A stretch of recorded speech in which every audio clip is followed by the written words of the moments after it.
اب ہم کرتے کیا ہے کہ ہم زندگی اپنی یہاں شروع کرتے ہیں جہاں ہمیں کچھ سمجھ آتی ہے، اور ہم ساری زندگی اپنی لگا دیتے ہیں کہ میں اس جو یہ پورشن ہے اس میں اپنی کچھ لائف کمفرٹیبل گزار لوں، compromising on all this what is ahead of us.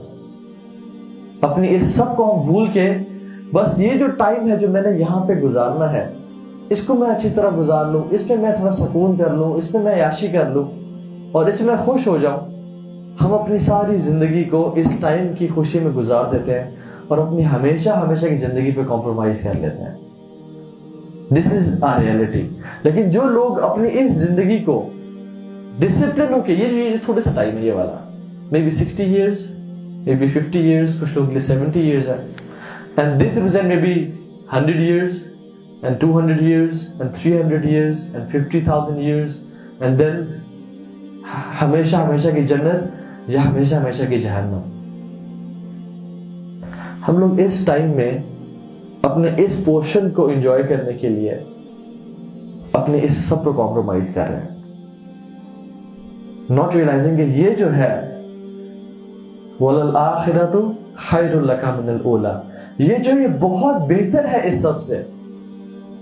اور یہ تو صرف ٹیسٹ تھا جس کو ہم نے گزارنا تھا صبر کر کے، برداشت کر کے، لیکن ہم اسی کو دنیا سمجھ کے بیٹھ گئے اور زندگی سمجھ کے بیٹھ گئے اور یہیں بھی گزار دیا. اور جب کچھ لوگ کہتے ہیں کہ آپ جس طرح کی زندگی گزار رہے ہیں، آپ تو مولوی ہیں یا دین پہ چل رہے ہیں، وہ یہ کہہ رہے ہیں کہ آپ اس ٹائم کو انجوائے نہیں کر رہے، آپ بے وقوف شخص ہیں.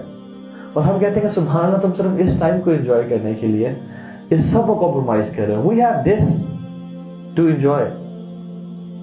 اور اللہ تعالیٰ کے پاس جو ہے، جو اللہ کے پاس چلا گیا وہ باقی رہنے والا ہے. امام مالک رحمہ اللہ موطا لکھ رہے تھے، اپنی موطا حدیث کی کتاب. تو ان سے لوگوں نے کہا کہ آپ موطا کیوں لکھ رہے ہیں؟ اتنے سارے لوگوں نے اپنی احادیث کتب لکھی ہیں، ہر بندہ ہر حدیث لکھ رہا ہے، آپ بھی لکھ رہے ہیں. تو انہوں نے کہا ما کان للہ باقیہ، جو اللہ کے لیے کیا جاتا ہے نا وہ باقی رہتا ہے. تو میں لوگوں کے تو نہیں کر رہا، میں اللہ کے لیے کر رہا ہوں. اور آج موطا بن مالک حدیث کی کتاب میں سب سے فیمس کتاب ہے. کیوں؟ کیونکہ اخلاص تھا اس میں اور اللہ کے لیے کیا گیا تھا. تو ما کان للہ باقیہ، جو اس ٹائم اللہ کے لیے کیا جائے نا وہ ہمیشہ باقی رہنے والا ہے.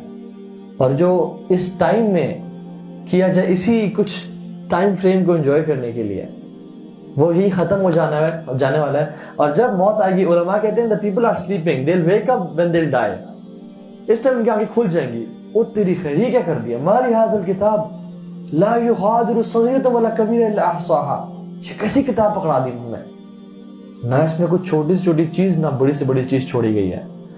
لوگ کہیں گے اس ٹائم قال رب ارجعون لعلی اعمل صالحا فيما تركت، یا اللہ واپس بھیج دے. یا اللہ ہم ریکویسٹ کرتے ہیں، ہم چیختے ہیں، چلاتے ہیں، منتیں کرتے ہیں، واپس بھیج دے.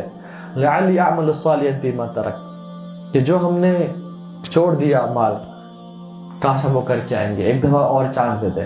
لیکن پھر کوئی آتا نہیں ہے. اگر کسی کو چانس ملتا اور کوئی واپس دنیا میں آتے تو وہ اللہ کے نبی ہوتے، لیکن کسی کو چانس نہیں ملا. جو چلا گیا وہ چلا گیا. جس نے یہ ٹائم گزار دیا، جو ایک دفعہ اس سے گزر گیا، وہ واپس کبھی بھی نہیں آئے گا. اور یہی ٹائم ایک بہت بڑا موقع بھی ہے اس سب کو کمانے کے لیے، اور ایک بہت بڑا دھوکہ بھی ہے. اگر ہم دھوکے میں پڑ گئے تو یہ سب ہاتھ سے نکل جائے گا اور ہمیشہ کی بربادی ہے. لیکن جو لوگ جنہوں نے اس ٹائم میں اپنا آپ کو سمجھ لیا اور اپنے مقصد کو سمجھ لیا، وہ کامیاب ہو جائیں گے.